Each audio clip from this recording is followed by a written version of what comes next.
I did a couple of videos through the Vietnam War, and I think it was on Dark Docs as well. One of the greatest channels on YouTube, to be honest. We're gonna watch a video that's called "The Most Terrifying Man of the Vietnam War." Of course, it's on Dark Docs because why not? Um, I I I did a huge essay on Vietnam War when I was a kid. The only time I actually did something, and I was super proud of it. I remember like it was yesterday, but it wasn't yesterday. It was ages ago. So shut up, Recky, and just gonna watch the video. If you do enjoy this, don't forget to hit the like and subscribe. If you want to check it out by yourself, links for the video we're gonna watch, and of course for the channel Dark Docs will be located right down there in the description. I suggest you go there and give them the support that they so much deserve. So let's just dig in. What are we talking about? Most terrifying man. Is it American? Is it a Swede? Probably not. Let's go. Vietnam, late 1960s. Hostile North Vietnamese troops pinned down a Hatchet force of elite American MAC-B-SOG operators. They have the numbers and the high ground. Nevertheless, the Americans and their loyal indigenous montagnards do not back down. Staff Sergeant Jerry M. Shriver, also known as Mad Dog, dashes from cover to cover, pummeling the enemy with his unconventional arsenal of several pistols, revolvers, and a lethal sawed-off shotgun. Damn. Some men are wounded and are slowly hoisted up through the thick jungle canopy to a chopper. The enemy presses on, but Mad Dog does not flinch. He retaliates with all the ammunition at his disposal. The friendlies are lifted one by one until Mad Dog is left alone. He calls in for close air support several times. The enemy fire intensifies to the point that the radio offers Mad Dog Shriver assistance with a fresh unit of ground troops. He rejects the offers and replies, quote, No, I've got them right where I want them, surrounded from the inside. What? Jerry M. Shriver was born on September 24, 1941, in Defuniak Springs, Florida. Little is known about this man's life, except that he was destined to be an American hero, a decorated war veteran, and the embodiment of the actual fighting man. The soldier enamored with war and real brotherhood forged in the heat of battle.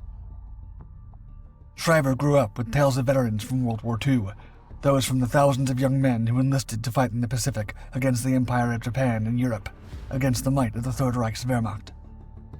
Inspired by his country's heroes, Shriver joined the United States military at a young age, joining the Army from California. The young man proved his worth as a soldier and attended airborne school, becoming a paratrooper of the legendary Screaming Eagles of the 101st Airborne Division. Screaming Eagles. Shortly after, Shriver tested his skills with the Army Special Forces, going through rigorous training to attain the cherished Green Beret of a true commando. Oh. At the time of Shriver's training, the tensions of the Cold War between the West and the Soviet Union had led the United States to support the government of South Vietnam after France's defeat in 1954 at the hands of the communist Viet Minh guerrilla. The nation had embarked on a conflict unlike any other it had fought. From the late 1950s until 1975, the Army would fight to the bitter end against a relentless enemy committed to turning Vietnam into a communist state. Despite the introduction of modern weaponry, such as jet aircraft, helicopters, heavily armored tanks, surface-to-air missiles, or SAMs, guided missiles, and others, the Army desperately needed special operators trained to survive alone in the jungle and inflict heavy casualties on the enemy through unconventional warfare. Luckily for Staff Sergeant Jerry M. Shriver, he was one of them, and he wanted in. The thrill of the hunt had possessed him, and the territories of communist-infested Vietnam were about to become his hunting grounds. Jerry M. Shriver of the U.S. 5th Special Forces arrived in Vietnam in 1966. Tall and thin, with a narrow face, the operator had the personality of a man born for action. Future Medal of Honor recipient Jim Fleming would later describe Jerry Shriver as, quote, the quintessential wartime loner, antisocial, possessed by what he was doing, the best teammate, always training, constantly training. Shriver was not amicable to those outside his unit. His cold eyes were always battle-ready. He was born for combat and spent his free time training, inspecting his weapons, and learning about the terrain and enemy he sought to destroy to free Vietnam from communism. Wow. The staff sergeant was strict with his men, not to establish authority, but to make them better soldiers, machines of war, survivors in the jungle, and hunters of the night. Jim Fleming would also say that, quote, Shriver convinced me that for the rest of my life, I would not go into a bar and cross someone I didn't know. The staff sergeant was a lone wolf who often spent the nights at the NCO's club drinking a case of beer for himself, waiting for his next mission. During his first deployment in 1966, Shriver joined the elite and highly secretive MAC-VSOG, or Military Assistance Command, Vietnam Studies and Observation Group. Only the best of the best joined the unit. Chosen men from the Army, Marines, Navy, Air Force, and CIA were part of this task force, created to tackle the most demanding missions. From 1966, and for almost 3.5 years, Shriver would keep extending his deployments as part of the battle frenzy that consumed him. He would spend over 1,000 days in Vietnam, getting to know its people, especially the Allied Montagnard forces. Shriver's exploits over the battlefield quickly earned him the nickname Mad Dog, and he truly lived up to it. Mad Dog's reputation grew after every mission. Shriver became addicted to the adrenaline of combat. He was at home in the jungles of Vietnam with the troops. Instead of catching a break after operations, he would sneak out and join other patrols that were bound to hunt down North Vietnamese or Viet Cong strongholds deep in the jungle. It is said that Shriver once took leave to get rest and recuperation, or R&R, except this was not his goal. Instead, the restless American warrior traveled to the Plei Jurong Special Forces camp to join another special operations team to fight alongside them. Most missions. I wonder, one thing I always think about when watching these kinds of videos when they just take one man out of so many that fought the war, fought in this war. We're talking about the Vietnam War now, and it just takes one guy. But I wonder how many they are actually that doesn't get any kind of recognition at all. Like this guy gets his own video. I bet you there's a few hundred out there that did not only exceed the call of duty, but maybe they even died for it, you know? Missions that MAC-VSOG carried out were highly classified and remain so even now. But there's no doubt that Shriver saw some things beyond the familiar grunt. As the elite, MAC-VSOG operators employed a unique Tiger Stripes camouflage uniform used by the South Vietnamese. They also had access to special equipment. I did a reaction to the MAC-VSOG. If you want to check it out, should be in the playlist. Get educated. Such as the Colt Commando carbines, state-of-the-art bows for stealth encounters, and a never-ending supply of the latest armament. Like most of the men from MAC-V, Shriver had a unique way of dressing up. When off-duty, the legend often exchanged his combat fatigues for a blue velvet smoking jacket and derby hat. Nevertheless, Shriver was always armed to the teeth. He knew there were communist infiltrators everywhere and never let his guard down, especially after gaining notoriety among the enemy due to his exploits. It was common for other operators to see Shriver armed with 4 to 6 pistols or revolvers on his person, all of different calibers, from the old reliable and powerful M1911 to the lethal Magnum. Shriver's kit for combat operations was also unconventional. He, like others in MAC-V, would often employ enemy AK-47s, RPKs, and other guns that were not standard issue. Shriver carried a sawed-off shotgun, suppressed World War II-era M3 grease gun. Damn. Walking army, holy crap. Or 45 caliber M1A1 Thompson submachine gun. Oh. There's a unique account of Shriver's arsenal during his second tour in Vietnam, when he went to MAC-VSOG's Command and Control North for a debrief about a mission near the DMZ. Captain Jim Storter recalled, quote, "He had pistols stuck everywhere on him. I mean, he had 5 or 6 .38 caliber revolvers." The captain, bewildered about the sergeant's equipment, asked him, quote, "Sergeant Shriver, would you like a CAR-15 or M16 or something? You know the DMZ is not a real mellow area." Mad Dog grinned and laconically replied, quote, "No, those long guns will get you in trouble. And besides, if I need more than these, I got troubles anyhow." As time went by, the staff sergeant turned more eccentric. In 1968, the Vietnam veteran was forced by command for a mandatory rest period to the U.S. His teammate Larry White accompanied him to purchase a Marlin lever-action rifle chambered in the powerful .444 Marlin cartridge. Shriver did not plan on using such a powerful cartridge to hunt down grizzly and polar bears. He was thinking of taking down another type of prey.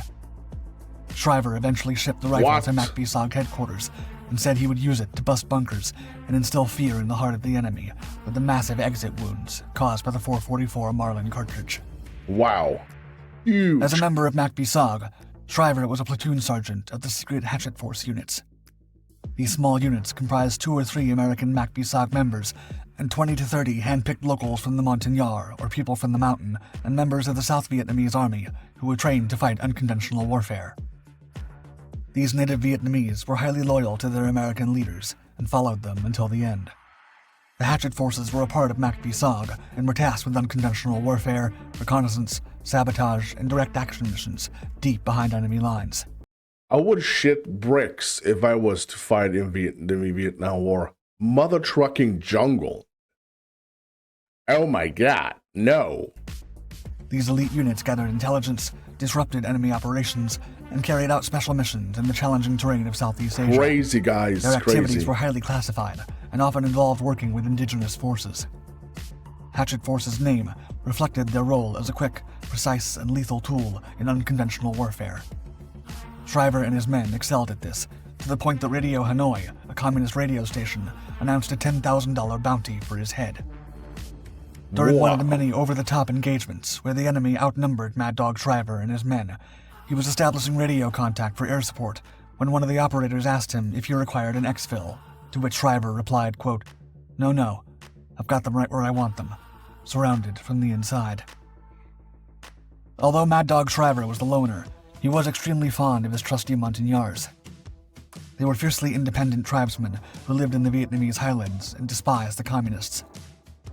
They were courageous in combat and had a unique ability to track anything that moved in the jungle.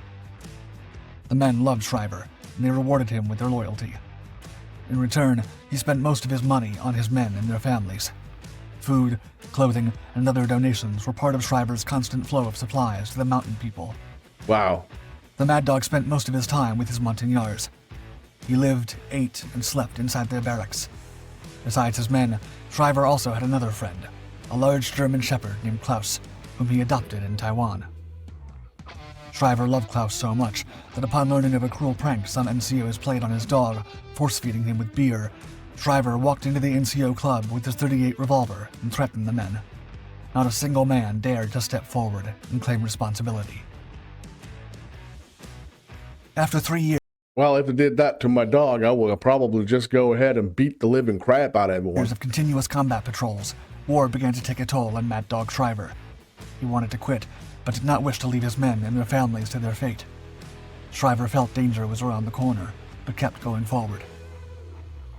During the morning of April 24th, 1969, a MACB-SOG company prepared to raid the airfield at Quan Loi, South Vietnam, some 20 miles away from the secret lair of the Central Office of South Vietnam, the main HQ of the Communist forces.